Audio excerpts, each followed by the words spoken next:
Assalamualaikum warahmatullahi wabarakatuh. Halo teman-teman. Kami dari kelompok 4 akan mempresentasikan hasil diskusi kami tentang tanggapan kasus di ruang kelas. Kami dari kelompok 4 yang beranggotakan 4 orang. Yang pertama Nur Ita, Juwaria, Elfrida Ironia Ati, dan Waode Siti Nurmila. Tanggapan kami terhadap kasus 1 yang bunyi pertanyaannya adalah yang pertama, menurut Anda apa yang membuat peserta didik mampu mengerjakan soal dengan baik pada percobaan kedua tanpa melihat urutan atau langkah pengerjaan soal? Jadi tanggapan kami, hal yang membuat peserta didik mampu mengerjakan soal dengan baik pada percobaan kedua tanpa melihat urutan atau langkah pengerjaan soal adalah para peserta didik sudah paham materi yang telah diajarkan oleh guru.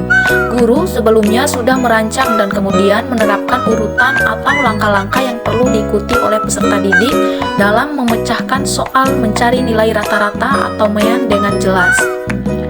Guru menjelaskan urutan atau langkah-langkah mencari nilai rata-rata MEAN dengan jelas pada percobaan pertama. Penjelasan guru tersebut alhasil karena terbukti mampu membuat peserta didik mengerjakan soal dengan mudah. Peserta didik yang sudah mempunyai pengalaman mengerjakan soal pada percobaan pertama dapat dengan mudah mengerjakan soal pada percobaan kedua. Selanjutnya pertanyaan kedua, sebagai seorang calon guru dalam kegiatan belajar yang seperti apa metode di atas dapat diterapkan? Elaborasi jawaban Anda dengan menyertakan teori yang berkaitan. Tanggapan kami, sebagai seorang calon guru, kegiatan belajar tersebut cocok diterapkan dalam mengajarkan materi untuk memperoleh kemampuan yang membutuhkan praktek dan pembiasaan. Teori yang berkaitan dengan hal ini adalah teori belajar behavioristik. Respon atau perilaku tertentu dapat menggunakan metode pelatihan atau pembiasaan. Dalam kasus ini, metode latihan atau drill, metode latihan ini merupakan suatu cara mengajar yang baik untuk menanamkan kebiasaan-kebiasaan tertentu. Menurut Damara dan Zain, tahun 2006, metode latihan adalah suatu cara mengajar yang baik untuk menanamkan kebiasaan-kebiasaan tertentu yang digunakan untuk memperoleh ketangkasan, ketepatan, kesempatan, dan keterampilan. Saya akan menjawab kasus 2, pertanyaan nomor 1. Menurut Anda, apa yang dapat Rina lakukan untuk membantu peserta didiknya sesuai dengan tahapan perkembangan usia? Jawab, untuk membantu peserta didik yang belum bisa berhitung dengan lancar, Bu Rina harus memberi perhatian atau penanganan khusus pada peserta didik tersebut. Ada beberapa langkah yang dapat dilakukan Bu Rina, diantaranya, yang pertama, mengajarkan peserta didik tersebut menulis angka, kemudian memastikan peserta didik bisa menulis angka dengan benar. Yang kedua, membuat kartu angka. Yang ketiga, peserta didik diminta untuk memilih kartu angka yang sudah diacak.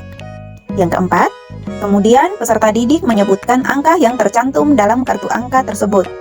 Dengan langkah-langkah tersebut, peserta didik akan dapat berhitung dengan benar. Pertanyaan kedua, mengapa kamu menyarankan hal tersebut? Elaborasi jawaban Anda dengan menyertakan teori yang berkaitan. Kami menyarankan hal tersebut karena pada teori pembelajaran kognitif, peserta didik dianjurkan untuk belajar sesuai dengan tahapan perkembangannya. Sehingga, kami yakin bahwa media kartu angka merupakan salah satu media yang efektif untuk membantu peserta didik yang belum bisa berhitung dengan lancar. Menurut Musfiroh pada tahun 2008, kartu angka adalah kartu yang bertujuan untuk merangsang kemampuan numerik, yaitu simbol angka, konsep pembilang, media angka, permainan hitungan, teka-teki, dan jumlah angka. Selanjutnya yaitu kasus 3. Tanggapan dari kami dengan bunyi pertanyaan nomor 1, menurut Anda, apakah pertimbangan dan keputusan Made sudah sesuai? Mengapa demikian? Jadi, menurut kami, pertimbangan dan keputusan Made sudah sesuai.